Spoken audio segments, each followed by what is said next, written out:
Ya, sahabat Cusan di Sumedang Tandan dan sekitarnya, kita lanjut kembali. Sebelum ke pertanyaan berikut nih, ada dulu dari sahabat Cusan nih WA-nya. Sahabat Cusan, ini untuk Pak Deas atau Bu Mita, katanya saya ini adalah perkumpulan dari UMKM Kabupaten Sumedang yang juga belum kena wajib pajak. Apakah setiap UMKM-nya yang harus menggunakan wajib pajak atau perkumpulannya? Nah, di situ mohon disampaikan karena jadi ini perkumpulan komunitas pajak ya, komunitas UMKM yang berkumpul di satu ini dengan sebuah nama gitu ya. Nah, tapi apakah perorangannya yang kena yang masuk pajak atau perkumpulannya? Ya baik. Jadi untuk perkumpulan itu sebetulnya tidak wajib membuat NPWP ya. Kecuali untuk perkumpulan tersebut itu memang berbadan hukum misalnya. Terus di situ juga ada kegiatan usaha yang melibatkan semuanya. Tapi kalau misalnya ternyata perkumpulannya itu sifatnya itu hanya sebagai tempat untuk berkumpul, sharing ya, kemudian juga saling memberikan manfaat yang di situ tuh bukan yang menghasilkan keuntungan secara banyak, itu cukup dari pribadinya saja atau dari badan usaha yang UMKM-nya, anggotanya lah istilahnya. Jadi untuk NPWP cukup menggunakan NPWP dari anggotanya saja. Ya. Jadi pribadinya mungkin ya? Pribadinya, iya.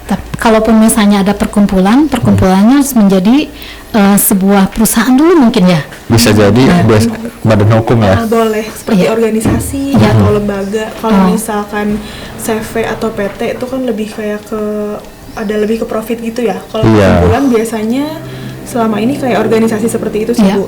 Kalaupun memang dibutuhkan bikin NPWP, boleh, mangga dibuat. Kalaupun memang ada laba di dalamnya, mangga itu mungkin dari selisih laba tersebut. Laba semua perkumpulan gitu ya? Laba atas kegiatan usaha. Usaha perkumpulannya ya. Nah itu jadi sebetulnya kalau yang penting mungkin pribadi dari UMKM-nya udah punya NPWP ya Pak ya? NPWP pribadi gitu ya.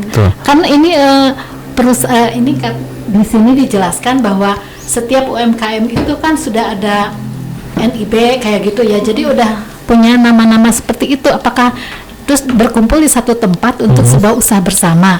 Nah, apakah harus mungkin gitu ya? Apakah harus pajaknya ada lagi dari perkumpulan? Mungkin seperti itu ini yang ditanyakan ya. Bu Wisma ya. Jadi biasanya tuh gini, kalau di koperasi itu kan di koperasi itu istilahnya tuh ada pembagian sisa hasil usaha. Atau kalau di perusahaan itu adalah keuntungan diperoleh oleh pengurus. Nah, kalau misalnya seperti itu untuk perusahaan itu dikenai pajaknya itu ke perusahaannya, perkumpulannya. Nah, sedangkan untuk ke pribadinya, ke anggotanya itu tidak dikenakan pajak karena biar tidak dikenakan double pajak seperti itu. Ya kalau misalnya memang organisasi tersebut yang menjalankan usahanya dan keuntungannya itu dibagi-bagi, ya berarti cukup untuk yang pajaknya itu dikenakan terhadap badan usaha atau perkumpulannya seperti itu. Satu lagi nih Pak, pertanyaannya dari Buah Dua nih Ibu Sari ya, Buah Dua.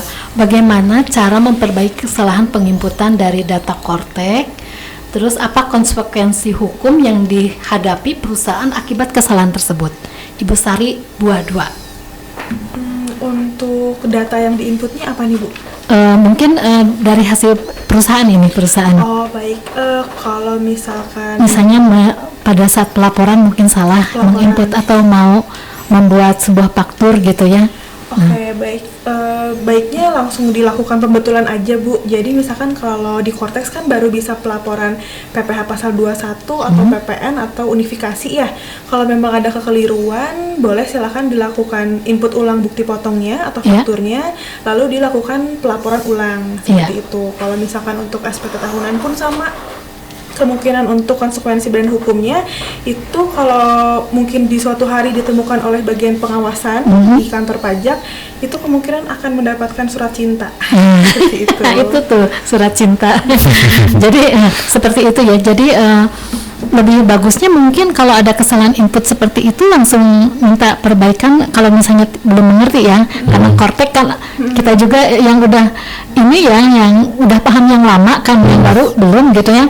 Nah itu kadang-kadang memang susah gitu ya. Jadi bisa informasi ke pajaknya langsung dibantu ya. Nah, Ibu Sari ya di Buah Dua, terima kasih. untuk informasinya. Baik, sebelum ada beberapa lagi pertanyaan ya. Rame ya ternyata.